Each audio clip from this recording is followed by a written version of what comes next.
Namaste to everybody and welcome to this unit of self-improvement.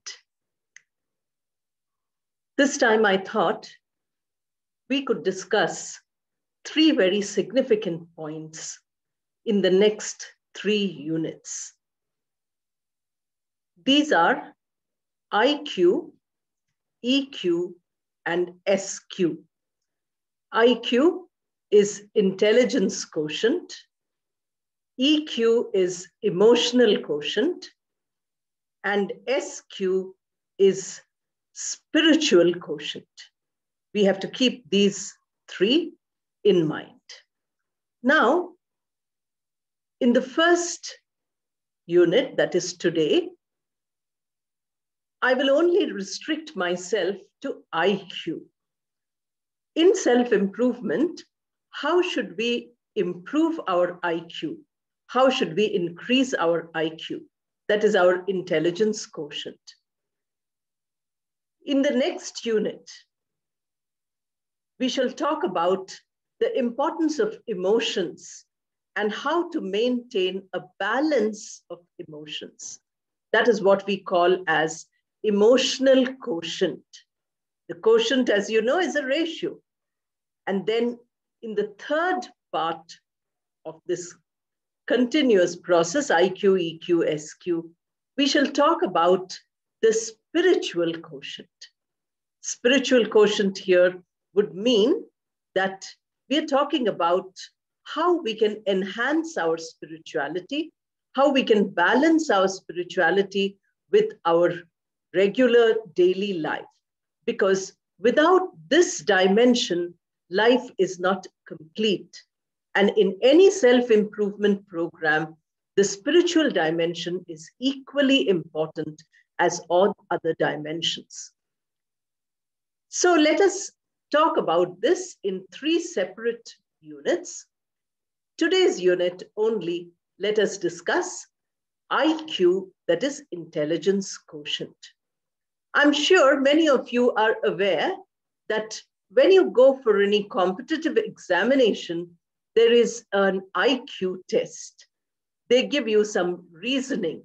They give you some verbal skills. They give you a variety of questions.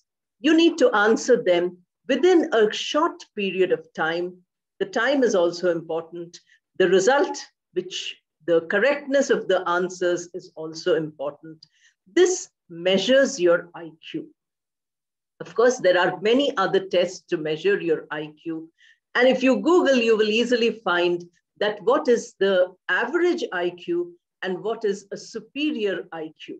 Those numbers are all there online. You can always check them out. You can also measure your own IQ. But today, our aim is self-improvement. We want to improve ourselves. We are not in competition with anybody or proving to anybody that we are genius. That is not the aim. The aim is, even if you're excellent, you want to become slightly better. That is the idea of self-improvement. You know, we don't say, okay, I'm the best. When we have reached that high level, we still try to improve ourselves. We still try to see how we can better ourselves, not for any specific result, not because we expect anything out of that improvement. It is because the meaning of human life is to go forward. Sri Ramakrishna used to tell a beautiful parable, a short story. All of you can read the tales and parables of Sri Ramakrishna. They are available. Very often while teaching English, I have made use of this beautiful short book. In one of the parables, he says, go forward. You know, the story is the story of a woodcutter. He is cutting wood, very difficult life because he can't earn a lot of money. And then some holy person tells him, go forward. So he says, okay, if a holy man has told me to go forward, let me go forward. And then by going forward, he finds a sandalwood tree or a group of trees.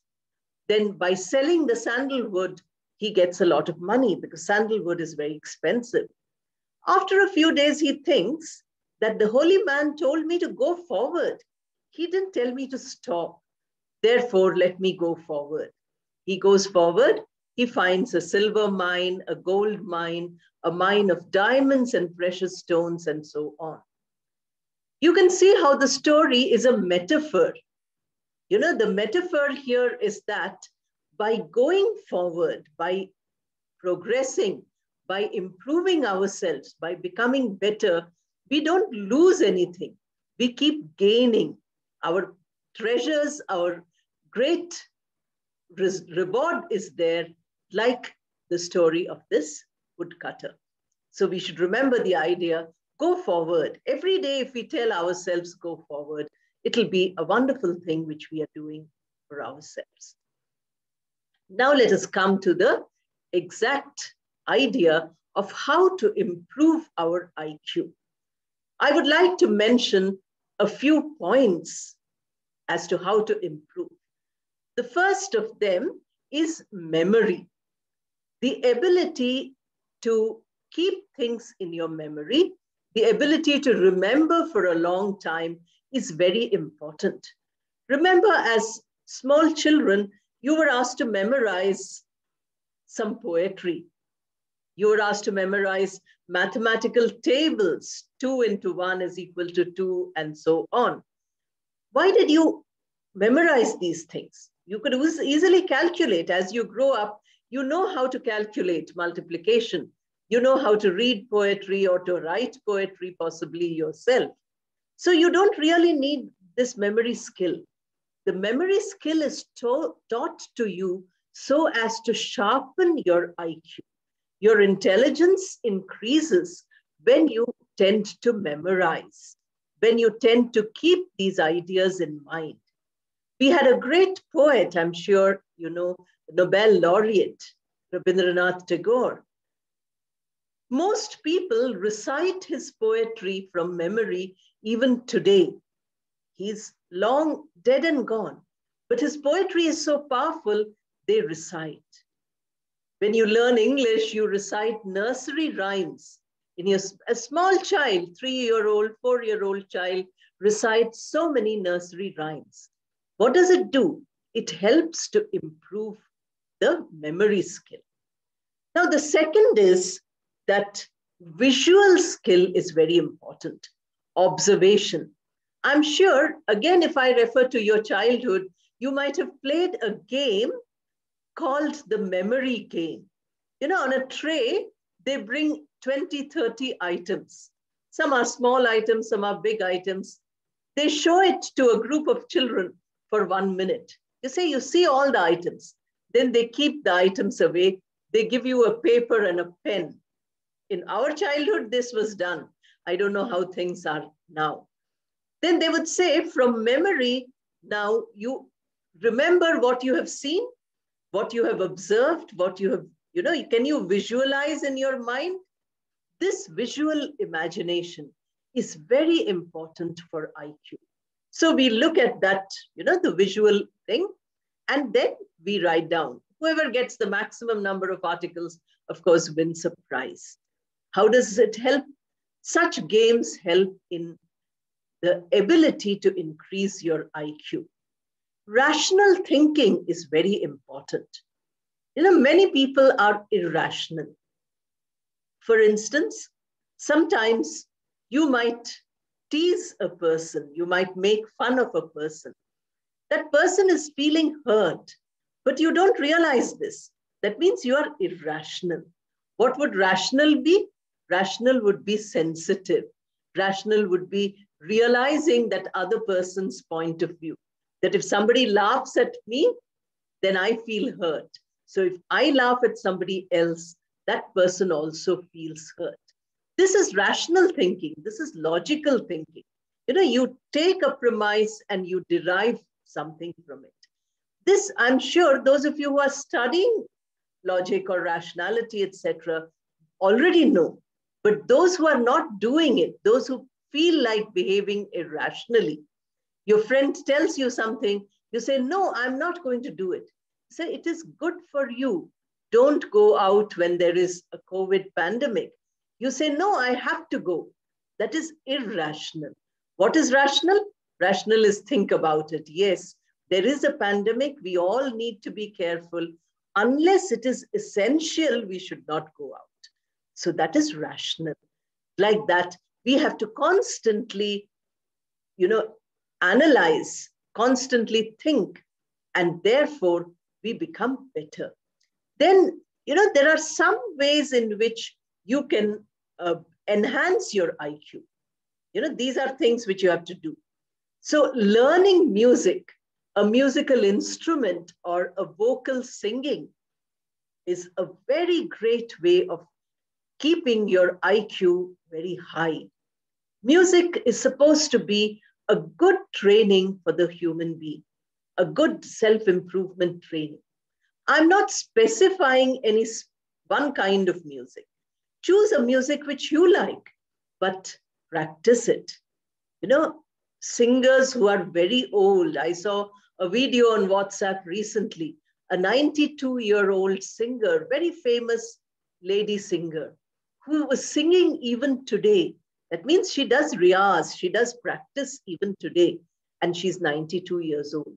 So even all of you who are so young should know how to do this. Playing the violin, playing the guitar, or playing the harmonium, playing the tabla, or some other musical instrument like sitar, all these will help you. You might also play drums, or you might play, accordion. All are very, popular musical instruments, a mouth organ. But when you play that musical instrument, the kind of mental state you are in is excellent. And that is important for developing your IQ. Then we come to learning languages. Learning new languages is a wonderful way of improving your IQ, of keeping your mind always active. Many of us, in policies, etc., say that we should learn only one language. We feel that, I've heard many people say that if you learn English, you will forget your mother tongue.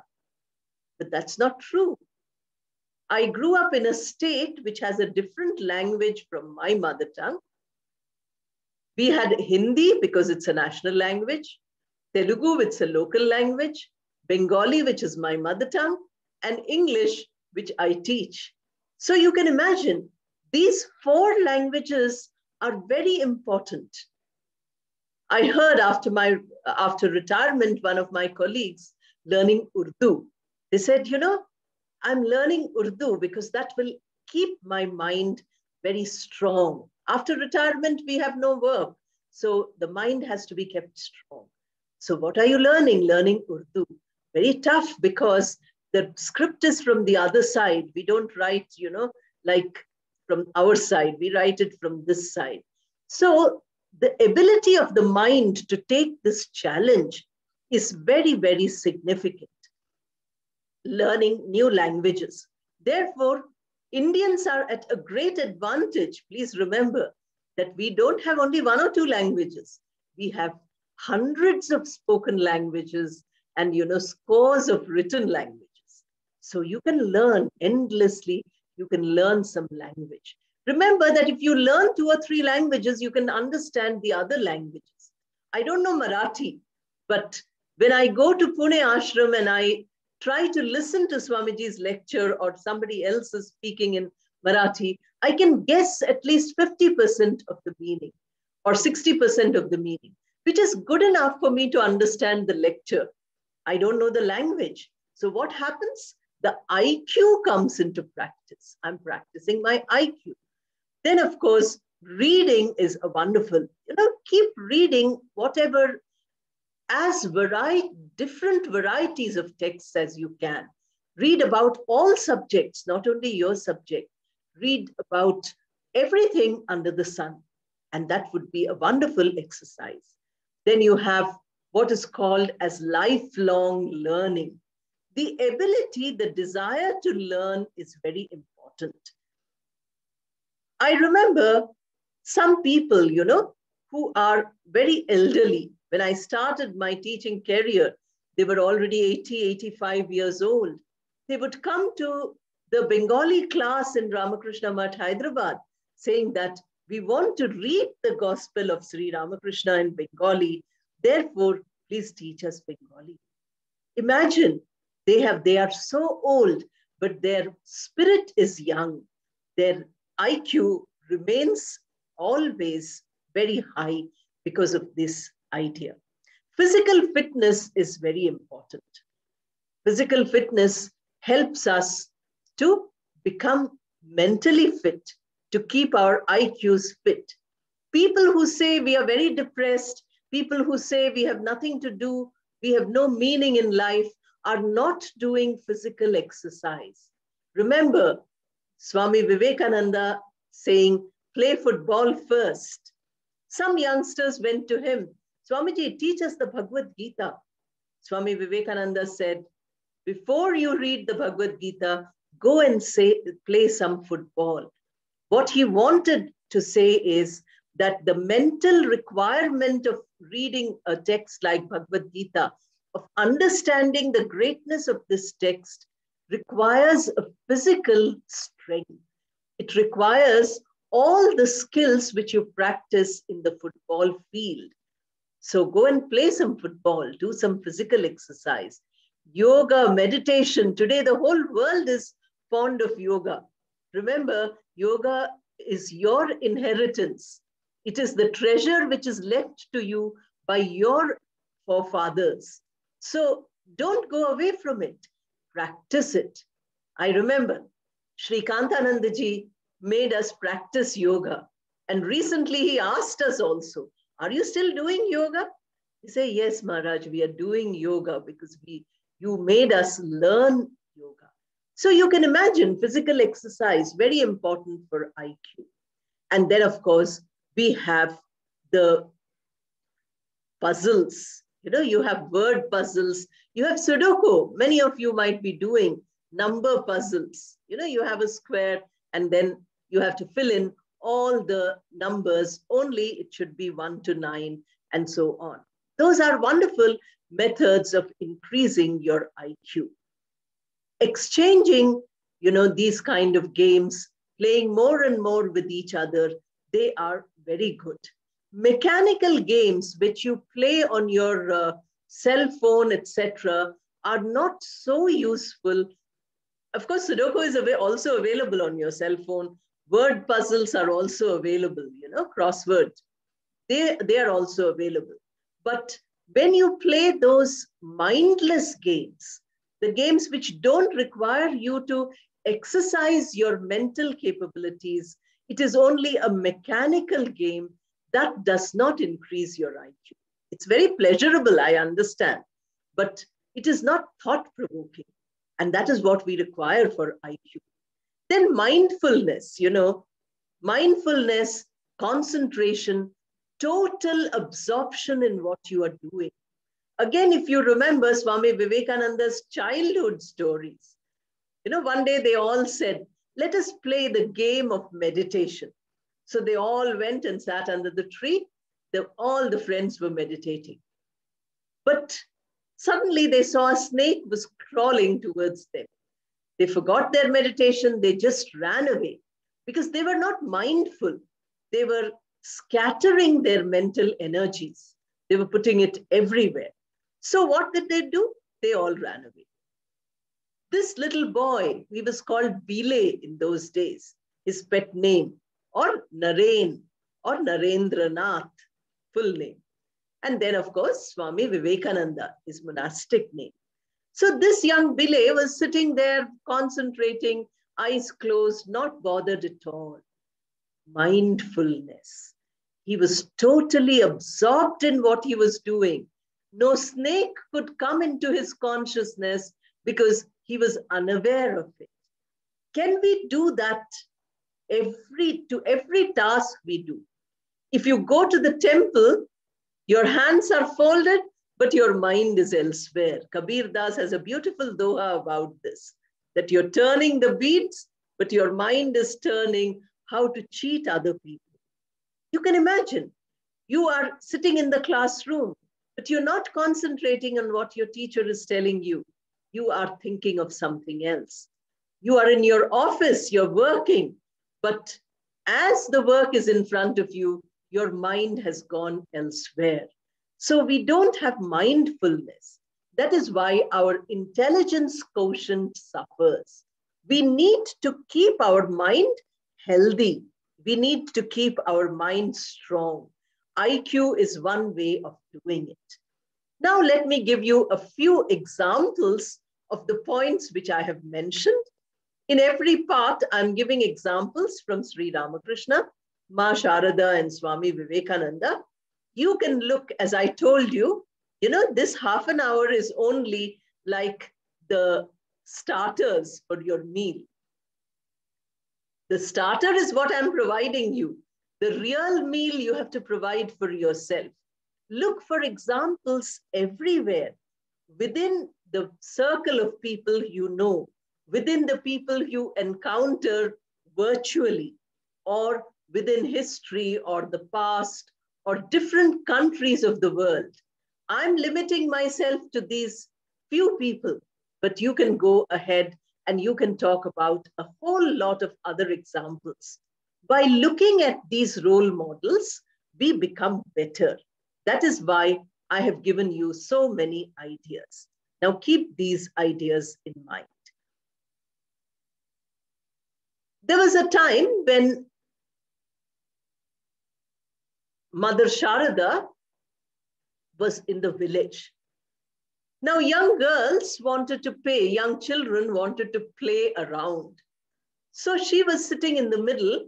They would come and touch her and they would run away.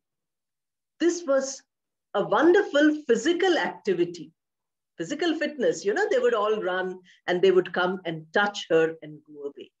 But this was also a huge mental development, because there's a game which, you touch the point and then you win the game.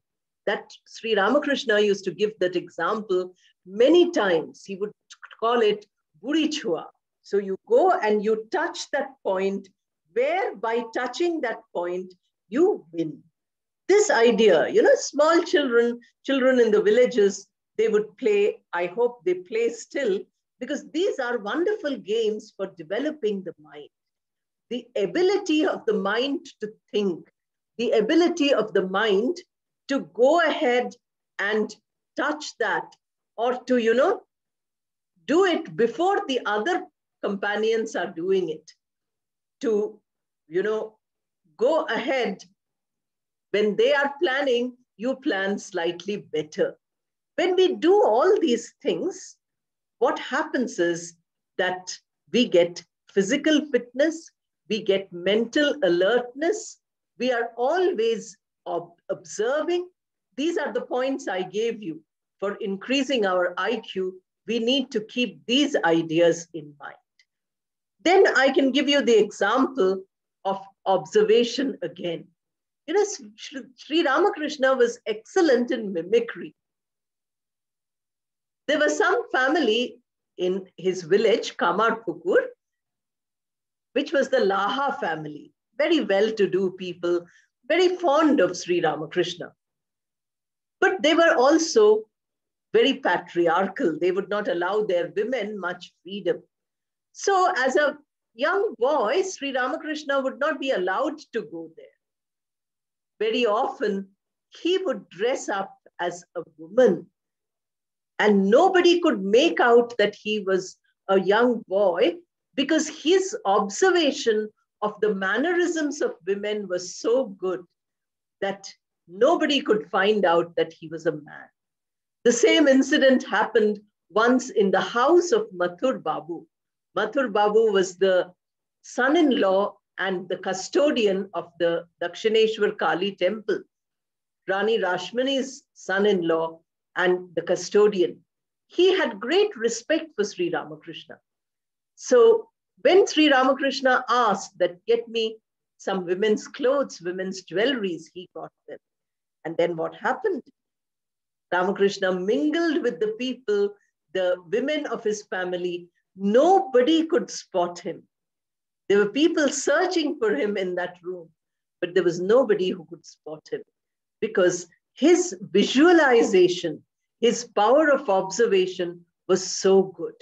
You know, today people say that Sri Ramakrishna, although not formally educated, not with high degrees, is possibly one of the most intelligent people the world has seen. His IQ must have been huge, excellent. How do we know? We know because all the time he's keeping his IQ sharp. His ability to visualize. If you read the Gospel of Sri Ramakrishna, you will come across examples of his samadhi, his experience of the higher levels of the mind, of consciousness. There you will find that a person who has a mind which is pure, a person who has a mind which is well trained, can only reach that level. He had that capability. So when we look at these examples, we find that, you know, people like him have excellent IQ. We can take them as models for our IQ. Then, of course, music. Music, we have to remember, they're full of songs, you know, in the entire gospel. In Vivekananda's favorite hobbies was singing, playing instrumental music, composing music, and writing music. Every evening, if you go to any center of Ramakrishna Mutt or mission, you will hear the Arati song. And that song is composed by Swami Vivekananda. So you can imagine, there is Prakritim Paramam, song composed in honor of Sharada Devi, that is Holy Mother. And that was done by Swami Abhedananda, who recited it to the mother. The mother was still present. Ramakrishna, unfortunately, was not in his physical body when Khandanabhava came in. But Prakritim Paramam, that came, mother heard and appreciated. So you can imagine using a language like Sanskrit, which was not their language. Then Vivekananda giving an English speech in Chicago. He said, oh, my mother tongue is Bengali. How will I speak in English? But please remember that his English was excellent. His English was really very, very of a high standard. So he knew English, he knew Bengali, he could write as well in English as in his own mother tongue. He used to sing Hindi songs. Many songs of Kabir Das, of Guru Nanak are sung by Vivekananda. You can hear them. If you go to YouTube, you can find any of them. You know, Tujhse humne dil ko lagaya. So how did he manage? Languages. Vivekananda, a genius, you know, the greatest person, highly rational. The way in which he interpreted Vedanta, the way in which he brought out practical Vedanta, every aspect of life. You know, if you take self-improvement, practical Vedanta, maybe sometime in future we will take. Every aspect of Swami Vivekananda's idea fits into our capability of improving ourselves. So he was not talking about theories. He was not talking about rituals. He was talking about each human being and improving or developing that human being. That is what he was talking. He said, you know, children of immortality, amritasya putraha. This is the inheritance of all of us. You know, why are we forgetting these things? And we are saying, oh, my IQ is terrible. And then we are looking at the cell phone the whole day. Obviously, the IQ is becoming dull because we are not practicing the mental energies. We are not using them. We are allowing them to stagnate. This we should not do. So languages, and then of course, you have music, singing and participating, dancing, you know, excellent physical exercise. If you see, 2 days back was Sri Ramakrishna's birthday, 15th. This was Tithi Puja. You can see the videos of different places, Kamarpukur, his own birthplace. They had the early morning, going around the temple, dancing, with what enthusiasm, with what joy and verve. This makes the mind reach that higher level. It increases your IQ. You can see these, they're all available today on YouTube. Technology is so useful. So on one side, technology can help us to improve our IQ. On another side, technology can make us like machines and take away our IQ. We have to be very careful about these things. And we should remember that by practicing this, we can keep practicing IQ. I think with this small sharing of some ideas, I would like to end today. Namaste again. And I hope each one of us practices IQ and makes our IQ suitable for whatever requirements life might have for us. Namaste.